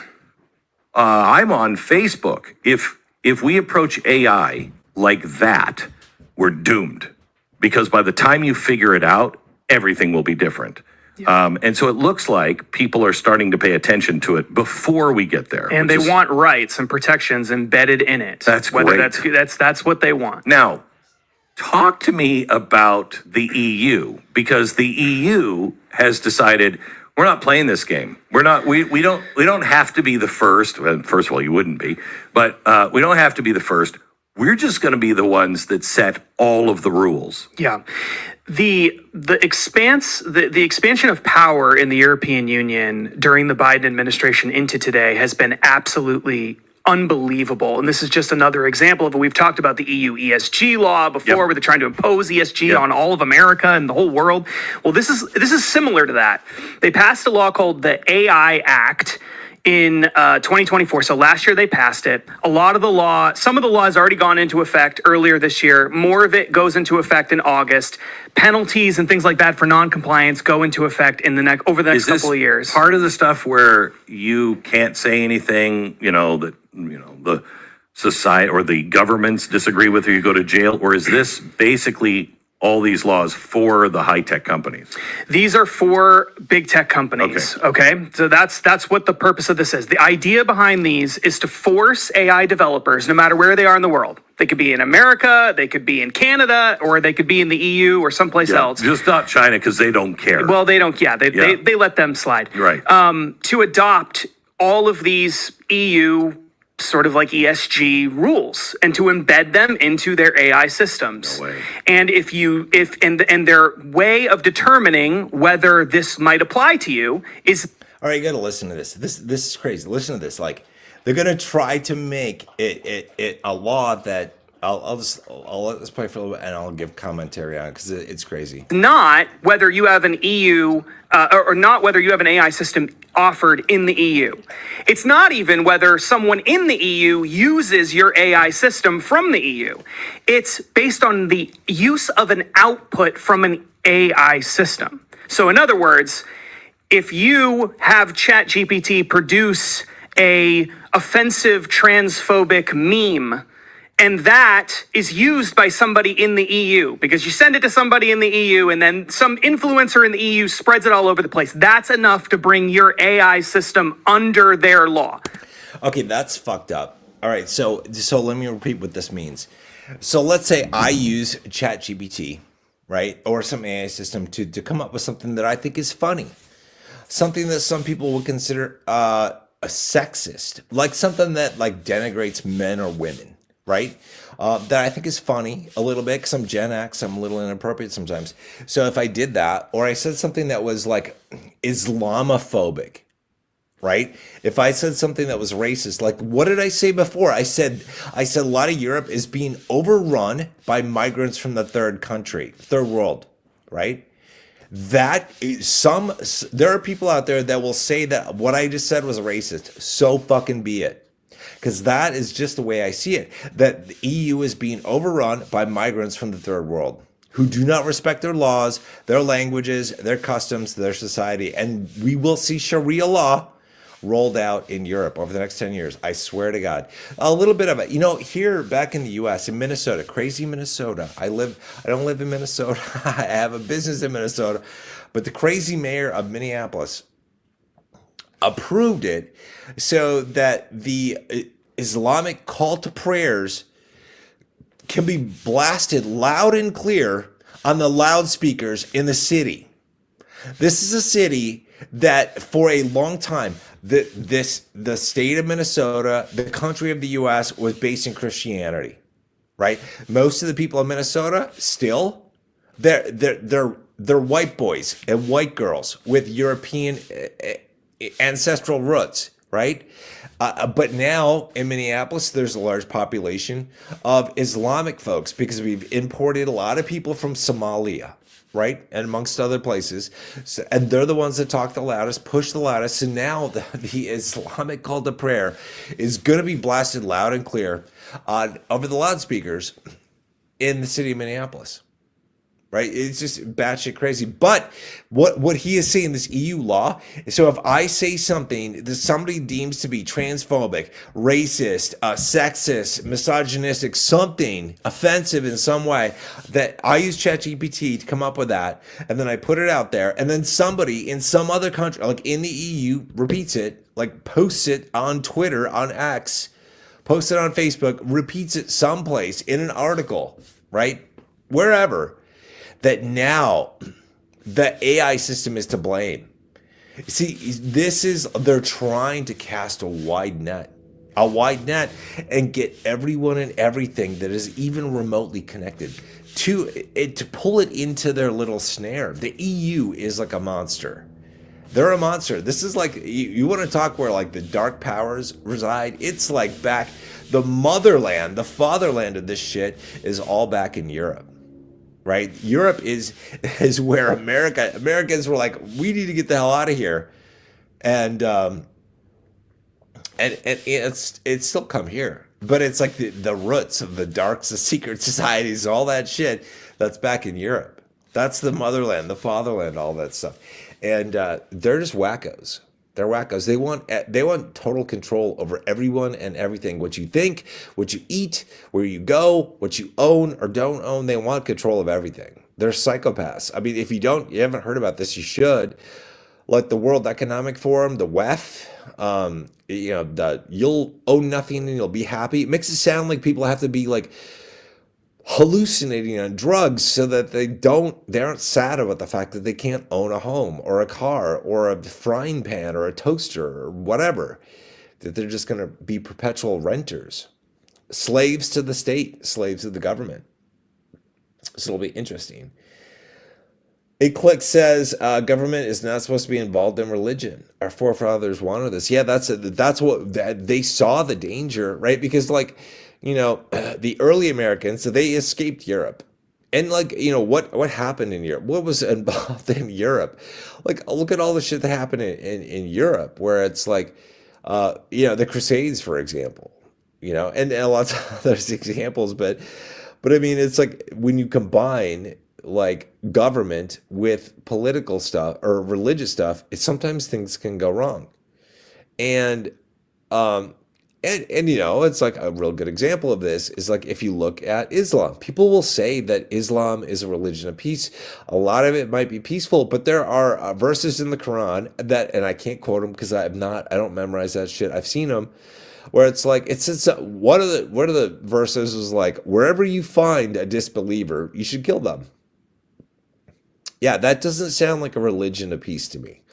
So if you allow Islam to meld with, combine with government and regulation, we have a problem. Wherever we are, you definitely do not want to be a woman living in the Middle East under the rule of Islam, in my opinion. All these people, all these women in the West that are these leftist, feminist psychopaths, I think we should send them to the Middle East for like a year and see what it's like. And it just so they can just shut the fuck up for a little bit and just appreciate the world that we have here, even though they want to call it misogynistic, a patriarchal society. It's like, yeah, we have a patriarchal society. That it's men who built the bridges and they run the electrical lines and fix the plumbing and build all the shit that you use to post your photos to OnlyFans. So be thankful, because it's mostly guys. So it is patriarchal. Thank them. Thank a dude because they're building something for you. Yeah. Trump violates our forefathers' vision. He mixes religion into politics. Is very dangerous. It is. So I would say, like, if there's to be any religion mixed with politics, I would much rather have it be Christianity than Islam. Okay, I would much, but here, this is a good example where you get these like, so I'm a conservative, like a voter. I voted for Trump. I almost always will vote for either a Republican or an independent. If I don't feel like throwing my vote away, like I won't vote for Democrats. However, it pisses me off the far right, the ultra conservative, like Catholic, Baptist, whatever, where they're like porn is bad. Because they think sex before marriage is bad. And it's like, I'm sorry. I honestly, in today's day and age, I would not recommend to my son that, first of all, that he ever get married, but definitely that he not get married before actually testing the waters and having sex with his woman. It's ridiculous. It's this pie in the sky thinking that people shouldn't have sex outside of marriage. That's one dangerous thing, right? I'm against abortion in almost all cases, except early term abortion. Like if you made a mistake, you're like, you need to stop. Yeah. Or if there's a problem with the baby or it's going to harm the mother, then something needs to be done. Right. A lot of the stuff like the late term stuff is just like, and the post birth abortion stuff, shit's infanticide to me. It's pure out murder. But I do not agree with the polar right on a lot of things, and the banning of porn is one of them. It's just like the far left, right? They want to ban firearms. It's like, fuck you, hands off my guns, hands off my porn, hands off my tobacco. Just stay the fuck away, right? You live your life, let me live mine. Let's not bother each other. If one of us starts to bother each other, that's where laws and regulations start to come into play. Right, that's the need for government. That's the need for regulation, for the military, for a police force, for laws, for jails, prisons, stuff like that. It's when we cause harm to other people. We should be able to do whatever we want to ourselves. Don't judge us. Like there's something in the Bible that says, "Judge not, lest ye be judged." And I have family members who will tell me if I showed them my porn stash, like my Playboys, that I was going to hell because I've got a sexy woman right here and scantily clad. Oh my God, this is just so like, oh my God, look at this. This is like porn. Look at that. That's so hardcore. That's kind of shit I was like slipping into like Walden books to buy at like age 16. Hoping I won't get busted by the hottie 20-year-old at the checkout, right? So it's like, but I don't want to have thought police telling me that I can't buy that for myself or that my son can't buy it or that that's somehow illegal. Stay away from the guns, the girls, the gardens. Don't regulate what I can plant in my garden, whether it's weed or whether it's tomatoes, you know what I mean? It's like, just stay away. Because everybody likes to make rules.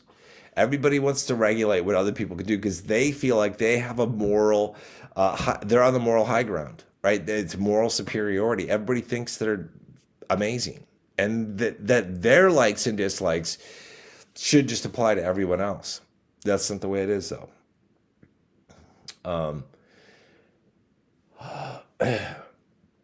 So robots will replace police. They will follow the law exactly and not make a mistake.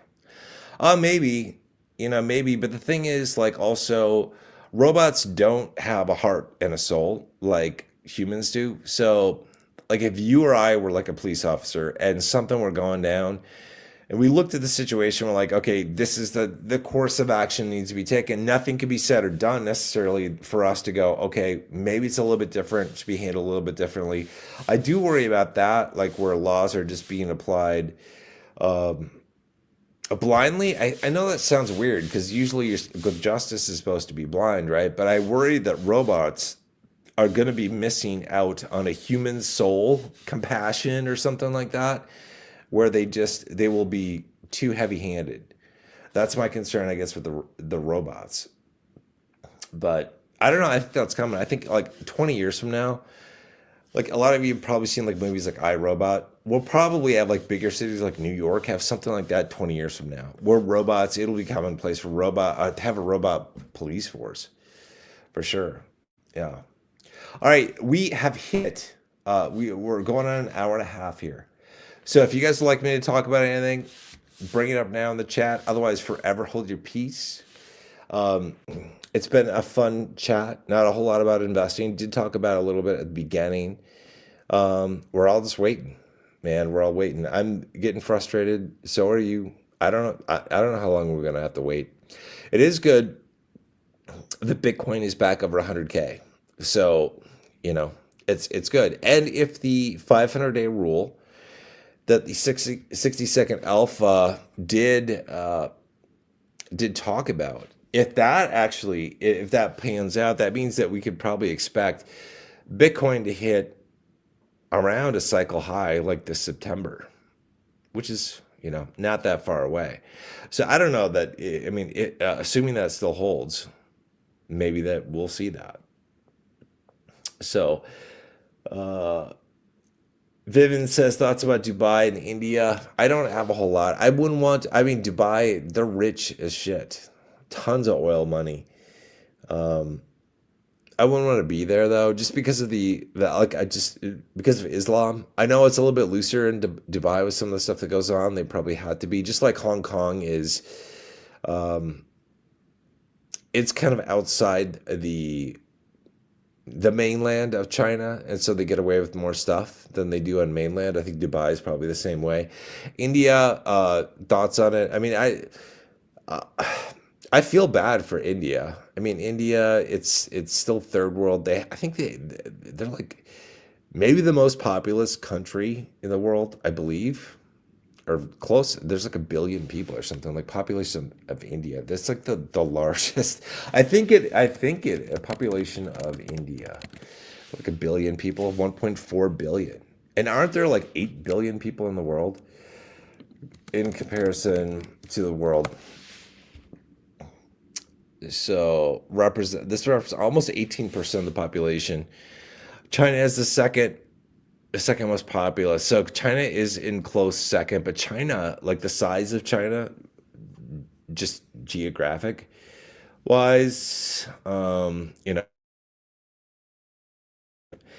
Angelo says, Aclick says, check out, we'll get back to, let's take a look at this. Aclick says, check out CEP and ASST.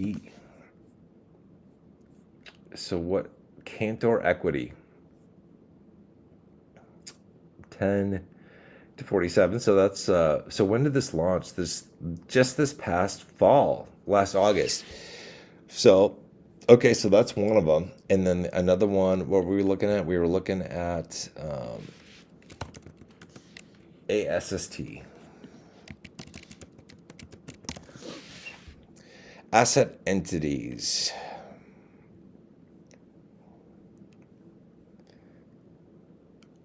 63 cents. So that's a nice pump. That's like a 10x that just pulled. That's pretty crazy.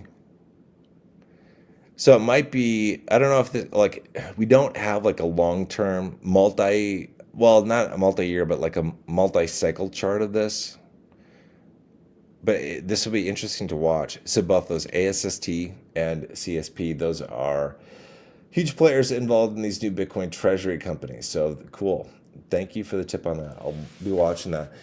Angela says Canada has turned into India in recent years. It's terrible. I feel bad for the people of Canada. I mean, the EU, this shit's happening in the EU too, right? Which I'm glad that Trump has been deporting a bunch of people, because it's like, if you came here illegally, first of all, get the hell out. In Minnesota, they've been giving illegals free healthcare and shit, and it's like that costs the taxpayers. But if you're like low income, or you're like a veteran who's homeless, you probably can't get benefits. But if you're illegal, yeah, you get them. Canada, I saw Canada I felt bad for Canada back during COVID because they came down with really strict rules in terms of freedom of speech or lack of freedom of speech in Canada and punished a lot of people. And see, that's the danger. Like in the EU and Canada, if you say the wrong thing, if you say something that somebody is considered transphobic or sexist or homophobic or something that doesn't like agree with their green agenda, then you could be labeled a digital terrorist and be thrown in jail or prison. And that's not good because that is freedom of speech. And that is one of the most basic things that we have to protect. And honestly, like this right here, this is freedom of speech. Is it not? So is it not the words that I speak, the words that I write, the art that I create, whether it is something I do with a paintbrush? Would this be less offensive to somebody? With this, well, the front cover, it's kind of, okay, so this is like pure nudity right here. With this, you can see a little bit of the bush. You see your nipples. Is that more or less offensive if I show you that photo that was taken with a device called a photograph, or I paint it with a paintbrush, or I use like a charcoal pencil to just do a freehand drawing of it, or I just tell you in words that there is a woman lying down and she's got like an 80s bush and she's got perky tits and she looks amazing. Like what's the cutoff for free speech? You know what I mean? What's free speech? So it's a real dangerous road that we go down when we're talking about banning porn, when we're talking about making AI or something related to AI or anything related to AI. If someone takes the output, i.e. what it creates or what it says or what someone says, and then just disseminates it, and if where they disseminate it is deemed to be offensive, then not only are they in trouble, but the creator halfway around the world is in trouble, and all the creators, like things that they use to create it, they're in trouble. It's a messed up world. So, Scolopede says, I'd say tell me more. Do you know, I wrote, this is several years ago actually, I wrote an erotica short, a novel. Actually, you can find, it's just an erotica ebook on Amazon. I wrote one, I wanted to do a couple of them actually. They're actually very challenging things to write. And it was short, mine was like 30 pages or something. But it takes a great deal of effort to write something that hopefully turns you on. That's what erotica is supposed to do. It's supposed to turn you on. And you can't just sit down and write, shit that is just like just normal stuff. You have to write it in such a way that you are getting inside the mind of the reader and hopefully arousing them. That's not the most simple task to do. So it's often easier for us to get aroused visually, right? So if we see a porn video or a photograph, right, from the JCPenney catalog or the Sears catalog or Victoria's Secret, like it's one thing. Like if I were to describe in an erotica ebook or somebody like what this woman looked like or what she was doing or what she was saying to me, but it's a lot easier when I have a visual aid, and I can just like fill in the rest. And my imagination, what she and I would be saying or doing or both if we were in the same room.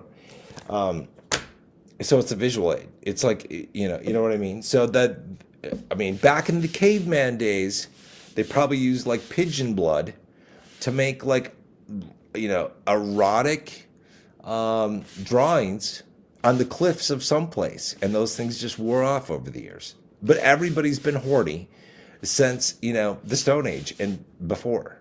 That's how we've survived.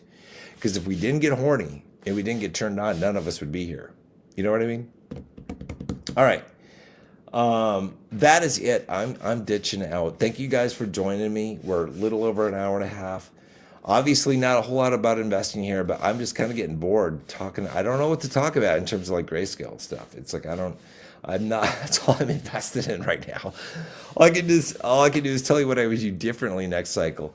And Jesus, like, do not follow me for good financial advice, because like, what was it, like 2 months ago or something? I was like, oh, I'm gonna rotate some of my LTCN or BCHG in my IRA into FileG. And in that video, I was like, it seems like it's a pretty good price. I don't think premiums are gonna go any lower. And then, like, I don't know, it was in like 2 or 3 weeks, like it just dropped to the floor. I think FileG is like at NAV now. I still have it. Still think it'll do well. But I was like, you got to be kidding me, because I was tracking FileG for a long time. Back end of 2024, I was covering like some of the videos I do. I would talk about the grayscale premiums, and FileG was on fire. It had the biggest premiums, and now I think we're like at NAV. I think we are very close to it. So I had no doubt that it will come back, because Filecoin,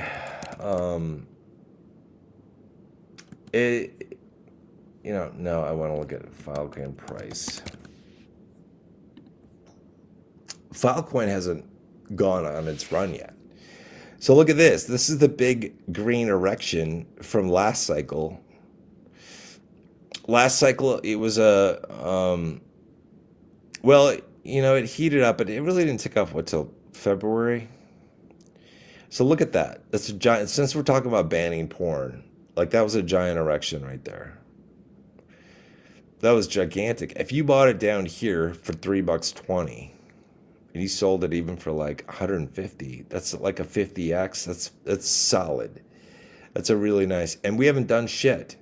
Filecoin hasn't done shit. So FileG will be, it'll do phenomenal. I mean, if you just like this right here that we saw right here, beginning of 2024, corresponds to like this right here. You could barely even see it. Oh, it would help if I got rid of my head. Right here. Right over here. What was the time frame? It's like right in here. See this like little, that thing? That corresponds to that. So Filecoin hasn't done its thing yet. I think FileG will do phenomenally well. I think Filecoin will do very well too. 8clicks says stay clear of grayscale premiums. A yes or no. It depends on what you're getting into. GDLC is at about 15% discount, which is a good deal. Yeah, it might be. I do not like GDLC. If you don't know what GDLC is, they're a digital large cap fund. And I can't remember exactly what's in there. I think it's Bitcoin, Ethereum, probably a couple of others. I did not like that just simply because there's a smaller market cap on that. And I do not like things that are a mixture of multiple cryptos, because I like to be able to have a good idea what they're going to get up to, or when I should get out of them. And when too many things are mashed together, I just didn't like it. So I stayed away from GDLC. But some people, I'm sure, can do really well. Let's just take a look at GDLC and let's see what it has done. I don't know if it was around last cycle or not. It was last cycle. So let's say you got back here at like, let's just say $6. Let's just say $6. Got up to like, let's say cash out around 36. Let's say you were to get like a good 6 to 8x out of there. Yeah, that's pretty good. It's definitely good. Like a 6 to 8x. I keep saying like 6 to 8x. It's not that impressive. It's in the world of crypto, it isn't, or grayscale, it isn't. But I mean, a 6 to 8x is like awesome when you compare it to like index funds, normal stocks, stuff like that. So yeah, I don't know what, if you're in this, I have no idea what it's going to go up to. I don't think I've seen anybody do TA on GDLC. GDLC Trust. Let's just see what's in there actually. So what does Grayscale say is in the GDLC? Let's go to the fact sheet. So fund composition, 80% Bitcoin, 9% Ethereum. We got XRP, and we have Solana and Cardano. So, but it's mostly Bitcoin. mostly Bitcoin. I mean, some things like so XRP could be a wild card here because some people think XRP could do just phenomenally this cycle, and it might. It might. So I don't know, but this is one of the things I don't like about the funds is that you don't know when things are going to kick off or what they're going to do. Like you might not know when to get out of them. That's one of the things I don't like about it. Angela says, "What vehicle are you driving these days?" Same vehicle I was doing videos in. It's a 2019 Jeep. It's got, I think it was last year or maybe the year before. I think it was last summer actually. I had a hailstorm come through, so I've got like hail damage on the front, and I just have not gotten it fixed. So if you pay attention to it, and it's a nice sunny day, you can see the hail marks. And I just had a nice whopper of a stone come out of like a truck that was in front of me. So I got a nice whopper of crack on my windshield now, which now I have to get that replaced. I will probably upgrade soon. I don't know if it'll be this year, maybe next, to a new, to me, Jeep. I might buy a 2020 or earlier, not a brand new Jeep. Something that's 2020 or earlier with low mileage, because I just like the older Jeeps better than the new ones, I guess, because I'm old and that's how I am. Plus, my son, he's still like this Jeep I've had since I've been using this since my son was 3. And as a parent, the shit that your kids will distribute, disseminate, and hide in your vehicle can just wreck it. So that's kind of, I don't want to give it up for a newer vehicle and have him wreck that. So I kind of want to get through like the next year or so before I get something else that I'm hauling him around in. Yeah, that's it. All right. I'm going to leave this here. You guys take care. I'm hoping we launch soon. I don't know when that's going to be, man. Pray to the crypto gods that we launch soon, I guess. Unless you're still looking at getting in, unless you're still DCAing in which case, good on you, because I think we're going to do well. I hope that some people who are saying that this kind of looks like it's ramping up to be similar to the 2017 bull run, I hope they're right, because it means that we'd have a really good run, I think, and that's what we all want, something really good. So I don't know that we'll see some of the super highs that, we've talked about like a 50x or whatever, but I sort of look at it, I'm like, especially if you do rotation, you should be good. Some people are very critical of rotation. I don't get it. Everybody does rotation. Everybody rotates from cash to grayscale or to something else. And then when you cash out, you are rotating to cash. And then you're on to something else, usually like an index fund or dividend ETF or something. So it just matters. All it determines is like the speed at which you rotate. So I don't understand why people are against rotation. I would just also say that be careful of some of the smaller trusts, because don't put too much money in there, you get burned. But for smaller accounts, like I'd say it's the name of the game. Like with portfolios that I'm working with, my sons and some other people's, where I have like between $2,000 and $8,000, and that's all that's in there. It's like I'm gonna try to get those things to like 100+x returns doing rotation, and that all just depends. Like if things are offset, they should be. Unless we're in a wacko world, but we might be. So, all right, I will see you guys soon. And if you want me to like highlight, look, this is better when it's kind of on full screen. Like, look at that shit. Like, that's quality. This would be like outright banned under Sharia law. All right, do you want to live under Sharia law? Because this right here, this is America. This is America. This is America right here. This is America right here. That is America. This is vintage America, right? When was this? What was it? May of 2005. This shit is 20 years old now.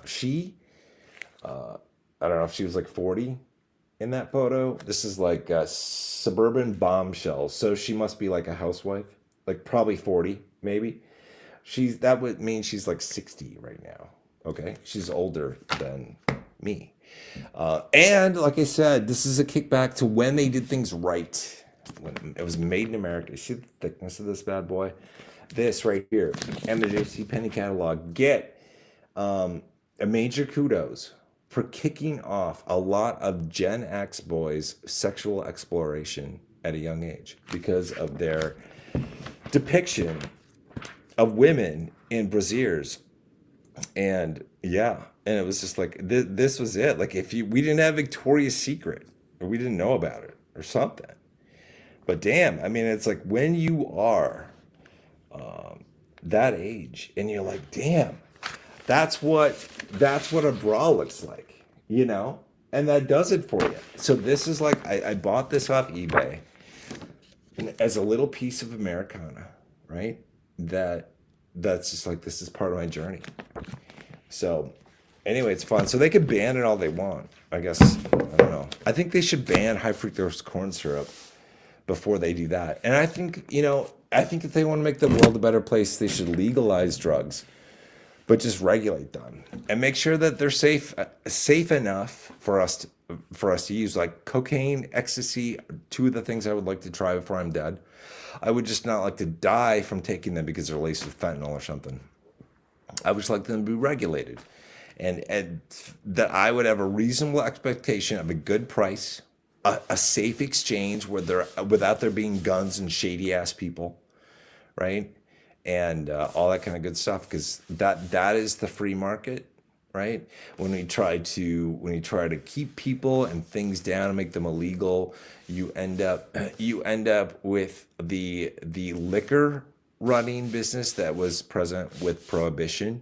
You end up with the drug smuggling business that has a whole lot of negative things that correlate to like the sex smuggling and all that stuff, human trafficking and shit that we have right now because drugs are illegal.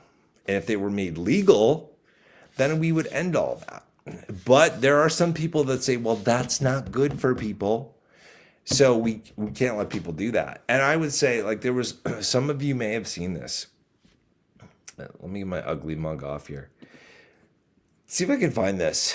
A Walk in the Clouds. So there's this great clouds.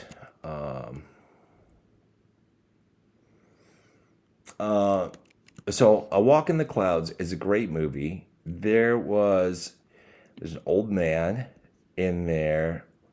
What the hell do the doctors know? Okay. Let's see if somebody made a clip of this.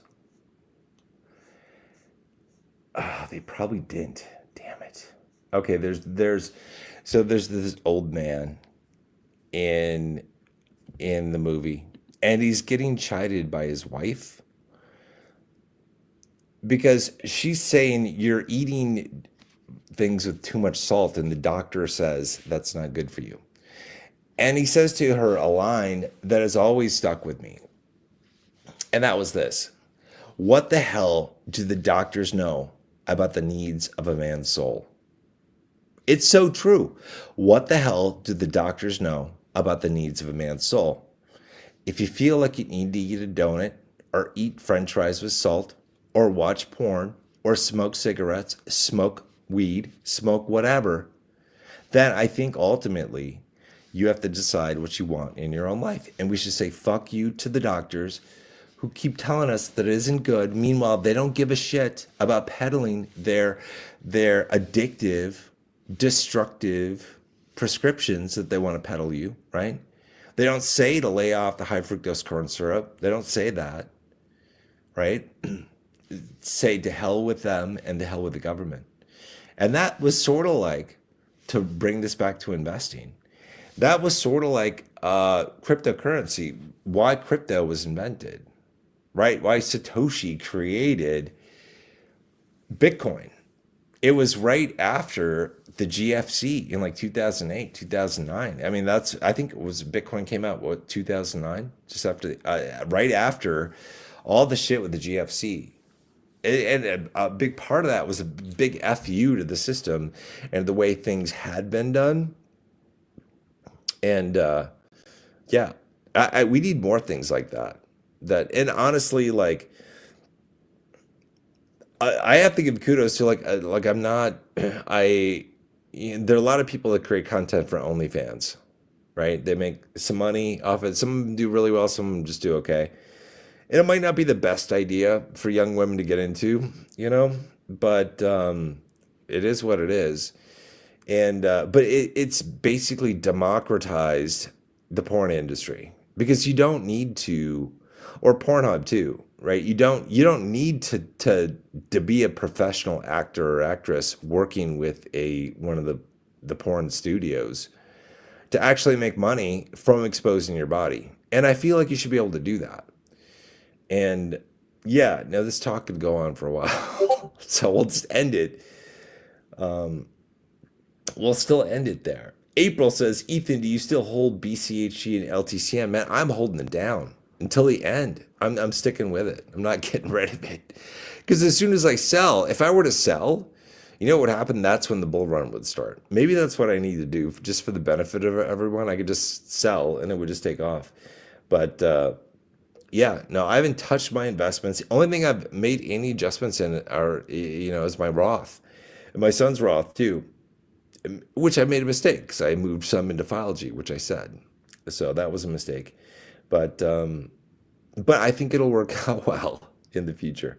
All right, I'm leaving it here. You guys take care. Good luck. I will see you in the next one. Don't know when that's going to be, but I'll see you guys at some point in the future. And this is, where am I going to leave this here? I will just leave it there. All right, you guys, and Walk in the Clouds, watch it. Even if it's just for that one clip, it's a great one. All right, see you guys.